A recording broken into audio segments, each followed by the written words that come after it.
আসসালামু আলাইকুম সবাইকে। আজকে একটা গুরুত্বপূর্ণ বিষয় নিয়ে সবার সাথে এসেছি। সেটা হলো যারা ভিজিটে আসেন বিদেশে অথবা পারমিটে আসেন অথবা যারা বিদেশের কাজ করে থাকেন ভিজিট এবং পারমিটের, সবার জন্য এই ভিডিওটা অনেক গুরুত্বপূর্ণ একটা বিষয়। প্রথমেই যে বিষয়টা আমি শেয়ার করতে চাই সেটা হলো যে যখন আপনারা প্রথমে আসবেন, আসার পরে আপনারা যদি হোটেল বুকিং নেন তাহলে তো অবশ্যই একদিনের জন্য নেবেন। একদিনের হোটেল বুকিং নেওয়ার পরে আপনি এখানের পরিবেশ বুঝতে পারবেন। তারপরে আপনি ওই জায়গায় থাকেন বা না থাকেন, আপনি হয়তো বা অন্য কোনো জায়গায় অর্থাৎ চেঞ্জ করতে পারবেন। যদি আপনি এখানে একদিনের বেশি বা 10 দিন 15 দিন 1 মাস থাকার ইচ্ছা থাকে বা তার চেয়েও বেশি থাকার ইচ্ছা থাকে, তাহলে আমি মনে করি কোনো একটা মেসের সাথে বা কারোর সাথে শেয়ার করে আপনি রুমে উঠতে পারেন। এতে করে আপনি একদিনে একটা হোটেলের মধ্যে যা টাকা দিবেন, আপনি একদিনের হোটেলের টাকা দিয়ে আপনি 1 মাস একটা শেয়ারের রুমের মধ্যে থাকতে পারবেন। এতে করে আপনার অনেক টাকাগুলো সেভ হয়ে যাবে। খাওয়ার ক্ষেত্রে যদি বলি তাহলে একই অবস্থা। দেখেন, আপনি আসার পরে হয়তো বা এখানকার খাওয়া দাওয়ার অবস্থা বুঝেন না। আপনি কিছু এক্সপেন্সিভ হোটেল বা রেস্টুরেন্ট রয়েছে, আপনি হয়তো বা ওই জায়গায় চলে যেতে পারেন। এতে করে আপনার অনেক টাকা খরচ হতে পারে। তো সেক্ষেত্রে আপনি আপনার রুমমেট বা আপনার প্রতিবেশী বা পরিচিত কারোর সাথে আলাপ করে আলোচনা করে আপনি খানার বিষয়টা সমাধান করতে পারেন।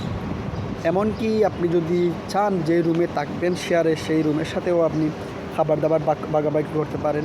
এতে করে আপনার অনেক টাকাগুলো সেভ হয়ে যাবে। স্পেশালি যে সমস্যার মধ্যে আমরা প্রবাসীরা বা যারা ভিজিটে আসেন তারা পড়ে থাকে, সেটা হচ্ছে চলাফেরার ক্ষেত্রে যে সমস্যাটা হয়, যেমন অনেকে বুঝে উঠতে পারেন না। যারা ট্যাক্সিতে চলাফেরা করেন তারা তো অবশ্যই অনেক টাকা গুনতে হয় এই বিষয়ে। আর যারা বাস ব্যবহার করতে চান বা আমি যেটা গাইড করতে চাই, আপনারা বাস ব্যবহার করেন, সেক্ষেত্রে আপনি এয়ারপোর্টে নামার পরে যেখানে লোকাল আশপাশে যদি কোনো জায়গায় বাস স্টেশন থাকে, তাহলে সেই জায়গা থেকে আপনি একটা বাসের কার্ড নিতে পারেন। হয়তো বা 5 টাকা বা 10 টাকা হবে। ওই কার্ড নেওয়ার মাধ্যমে আপনি যদি প্রত্যেকটা দেশেরই লোকালি বাস রয়েছে, যে কোনো লন্ডন, কানাডা বলেন, মিডল ইস্ট বলেন, প্রত্যেকটা দেশেরই বাস রয়েছে। সেক্ষেত্রে দেখেন, আমরা তো এখানে বিলাসিতা করতে চাই না, আমরা চাই সব কিছু সাশ্রয়ের মধ্যে ঘোরাফেরাও হয়ে যায়, দেখাশোনা হয়ে যায়, সব কিছু এরকমই আমরা করতে চাই। তো সেক্ষেত্রে আপনি বাস কার্ড নেবেন সবাই, বা মেট্রো কার্ড নেবেন। মেট্রো কার্ড নেওয়ার পরে এটা রিচার্জ করবেন। এতে করে আপনি যে জায়গার ভাড়া 50 টাকা বা যে দেশের যেরকম রেট, সে তুলনায় আপনি অনেক গুণ কমে আপনি বাসে ব্যবহার করতে পারবেন। এটা উদাহরণস্বরূপ যদি বলি, যদি কোনো জায়গায় ট্যাক্সিতে 40 টাকা আসে, তাহলে আপনি ওই জায়গায় বাসে 3 টাকা বা 4 টাকার মধ্যে কভার করতে পারবেন। এটা হচ্ছে বাস এবং ট্যাক্সির মধ্যে সুবিধা। আর এটা শুধু আমাদের বাংলাদেশের কিন্তু বাস না, এখানের বাস বলেন, ট্যাক্সি বলেন, সবগুলাই অনেক স্বাস্থ্যসম্মত, অনেক পরিবেশ বান্ধব, এমন অনেক বিলাসবহুল, অনেক সুন্দর সুন্দর বাস, ক্লিন, পরিষ্কার, সব দিক দিয়ে এগুলো অনেক উন্নত মানেরই থাকে।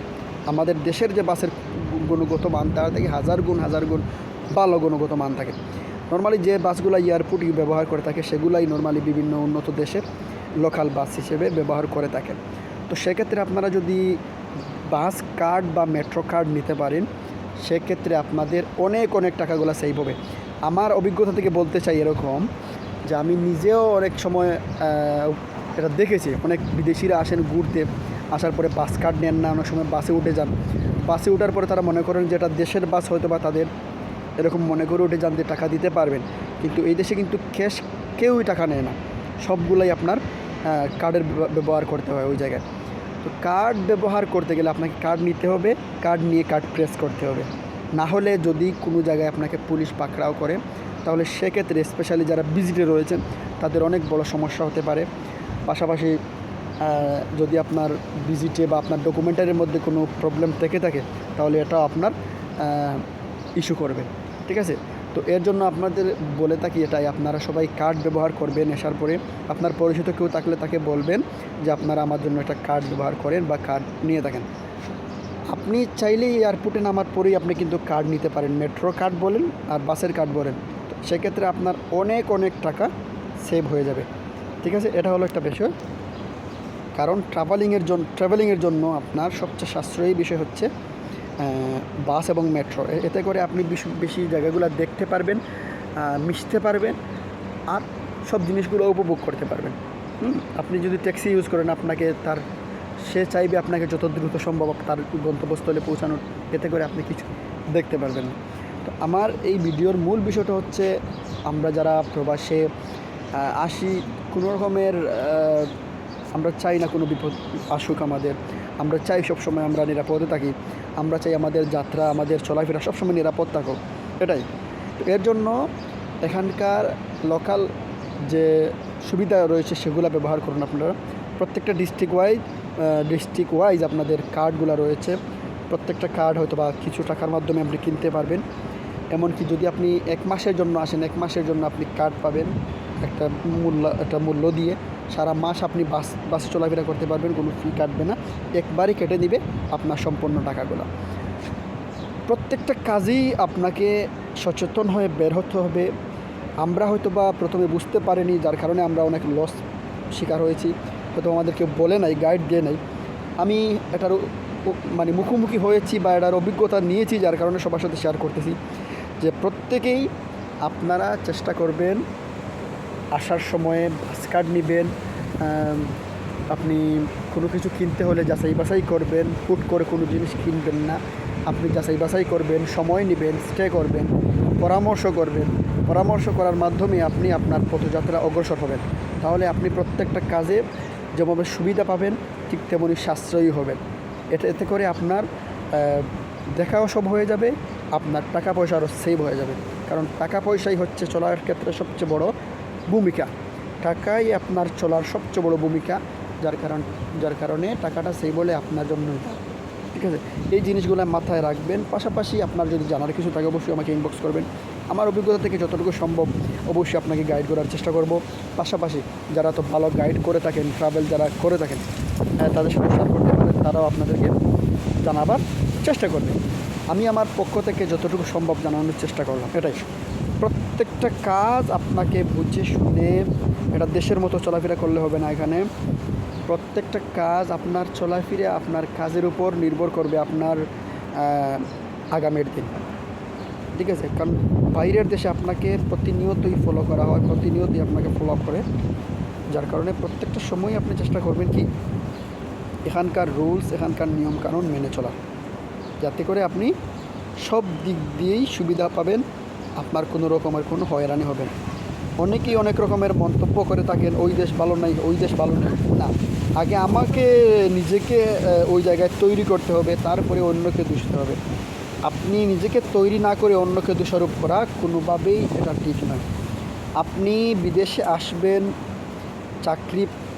চাকরির ক্ষেত্রে একটা বিষয় হলো, অনেকে ভাবেন চাকরি নাই, রিজেক্ট নাই, এই নাই সেই নেই। না, আপনার যদি ক্যাপাবিলিটি থাকে, আপনার যদি যোগ্যতা থাকে, তাহলে পৃথিবীর প্রত্যেকটা প্রান্তেই আপনার জন্য চাকরি হাতছানি দিচ্ছে। আপনি কথা বলতে পারেন না, আপনি চলাফেরা করতে পারেন না, আপনি মানুষ হ্যান্ডেলিং করতে পারেন না, কনভারসেশন করতে পারেন না।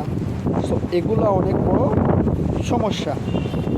প্রত্যেকটা উন্নত দেশই চায় তাদের কমপক্ষে তাদের সাথে কথোপকথন যেন সুন্দর করে মানুষ করতে পারে, কাজগুলো যেন সুন্দর করে করতে পারে। দেশ এবং বিদেশের মধ্যে পার্থক্য রাত দিন। আমরা যে পরিশ্রমগুলো বিদেশে করি, এগুলো যদি দেশে করতাম তাহলে তার চেয়ে শতগুণ এই জায়গায় আমরা কিন্তু রেজাল্ট পেতাম। কিন্তু ওই জায়গায় আমাদের ওইভাবে আমরা কাজগুলা দেশে করি না। দেশে ঘুমিয়ে যায়, রেস্টে যায়, খেলাধুলায়, ফোনের বিভিন্ন হাংবাঙে চলে যায়। কিন্তু ওই কাজগুলো যদি আমরা, ওই সময়টুকু যদি আমরা বিদেশে যেভাবে দেই, ওইভাবে যদি দেশে দিতে পারতাম, তাহলে আমাদের দেশও উন্নত হতো, আমাদের টাকাগুলোও আমরা নিজেও সম্পদশালী বা টাকার মালিক হতে পারতাম। তো দুঃখজনক, যাই হোক, এটা বলে আর বোঝাবার কিছু নেই। তো আমি যেটা বলতে চাই সবাইকে, যারা বাইরে আসবেন প্রত্যেকেই বুঝে শুনে আগে এখানকার সুবিধা জানবেন। আপনার পরিচিত কেউ থাকলে তার সাথে শেয়ার করবেন। আপনি এখানে আসার পরে কী আপনার প্রয়োজন না প্রয়োজন প্রত্যেকটা জিনিসই শেয়ার করার চেষ্টা করবেন, যাতে করে আপনিও লাভবান হবেন, আপনার টাকা পয়সা অনেকটা সেভ হবে। আশা করি বুঝতে পারছেন। ভালো থাকবেন। এই প্রত্যাশা রেখেই আজকের মতো বিদায় দিচ্ছি। আসসালামু আলাইকুম রহমতুল্লাহ।